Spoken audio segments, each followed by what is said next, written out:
दरार छ। यो दरार क्षेत्रमा चाहिँ प्रत्येक तहको चाहिँ हामीले चाहिँ यो माटोको सकेसम्म बालुवाको नमुना र त्यसपछि हामी कोइलाको नमुना लिन्छौँ र यो प्रत्येक तहहरूको चाहिँ हामीले चाहिँ उमेर पत्ता लगाइसकेपछि यो भूकम्प कति सालमा गएर त्यो तहहरूलाई काटेको थियो भन्ने कुरा चाहिँ हामीले पत्ता लगाउन सक्छौँ र त्यसको आधारमा नै यो पूर्वी नेपालमा चाहिँ सबैभन्दा पछिल्लो समयमा चाहिँ कुन भुइँचालो र कति म्याग्निट्युडको र कहिले गएको थियो भन्ने कुरा चाहिँ यसबाट पत्ता लगाउन सकिन्छ र यो ऐतिहासिक भूकम्पहरूको चाहिँ अध्ययन गरिसकेपछि त्यसको आधारमा चाहिँ हामीले पूर्वी नेपालको भूकम्पीय प्रकोपको मूल्याङ्कन गर्नलाई चाहिँ हामीलाई ठूलो सहयोग चाहिँ यसले पुर्याउँछ भन्ने चाहिँ हामीले आशा गरिरहेका छौँ।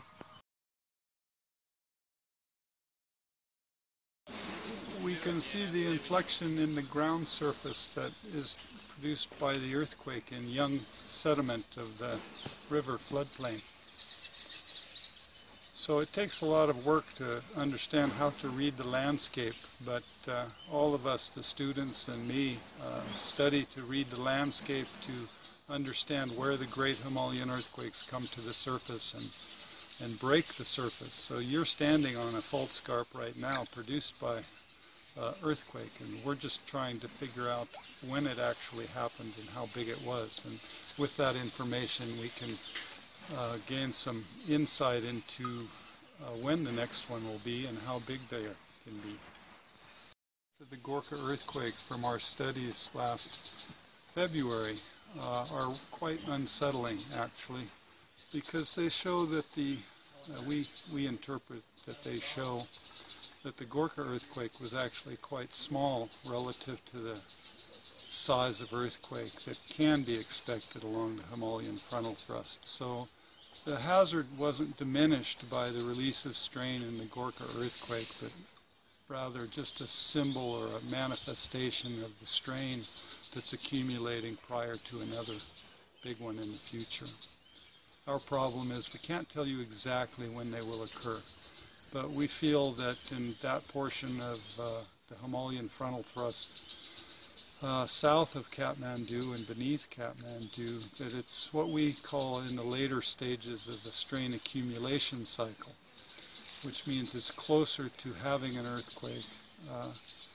It's closer in time to the next earthquake than the time since the last earthquake. But we really don't have the ability to say the next 10 years or 5 years that there'll be a great earthquake. But as a scientist and people who study this, if it happened tomorrow, we wouldn't be surprised. We'd be surprised at the moment, but scientifically we expect a great earthquake to occur along this range front.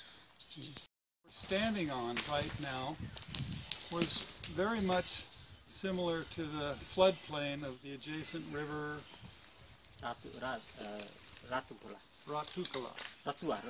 The river, and it's very flat.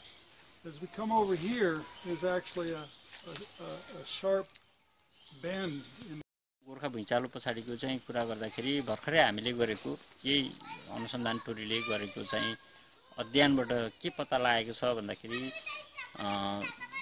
मध्य नेपालमा चाहिँ सबैभन्दा पछिल्लो महाभूकम्प चाहिँ 1255 मा गएको थियो। त्यसको अवशेष चाहिँ हामीले नवलपरासीको त्रिवेणी धाममा चाहिँ यसरी नै हामीले चाहिँ ट्रेन्चिङ गरेर चाहिँ त्यो पत्ता लाग्यो र 1255 मा गएको रहेछ। र अब 1255 मा भुइँचालो गइसकेपछि फेरि शक्ति सञ्चय हुने क्रम त जारी रह्यो र अहिलेसम्मको शक्ति सञ्चयको हिसाब गर्दाखेरि त्यसको मुनिपट्टि चाहिँ हिमालयको गर्भमा जुन मुख्य दरार छ त्यसमा चाहिँ सर्न बाँकी रहेको जमिन चाहिँ करिब 15 मिटर छ र त्यो 15 मिटर जमिन मध्ये चाहिँ गोर्खा भुइँचालो 3.5 मिटर मात्रै छार्यो र बाँकी रहेको 11.5 मिटर चाहिँ अझै ठुलो भुइँचालोहरू आएर चाहिँ त्यो सर्नुपर्ने हुन्छ। र त्यसले गर्दाखेरि चाहिँ अब मध्य नेपालमा चाहिँ लगभग हामी अब अर्को ठुलो भुइँचालोको चाहिँ नजिक हामी पुगेका छौँ। हामीलाई थाहा छैन त्यो कहिले आउन सक्छ भन्न सकिदैन, तर त्यसले चाहिँ 11.5 मिटर जमिन सार्ने गरी भुइँचालो यदि आयो भने चाहिँ त्यो चाहिँ अर्को महाभूकम्प आउने सम्भावना पनि देखिन्छ। तर अब अहिलेसम्मको हाम्रो यो भूकम्प विज्ञानमा कहिले जान्छ भन्ने कुरा चाहिँ हामीले भन्न सक्दैनौँ। तर मध्य नेपालमा चाहिँ भूकम्पीय जोखिम चाहिँ गोर्खा भुइँचालो पछाडि घटेको चाहिँ छैन।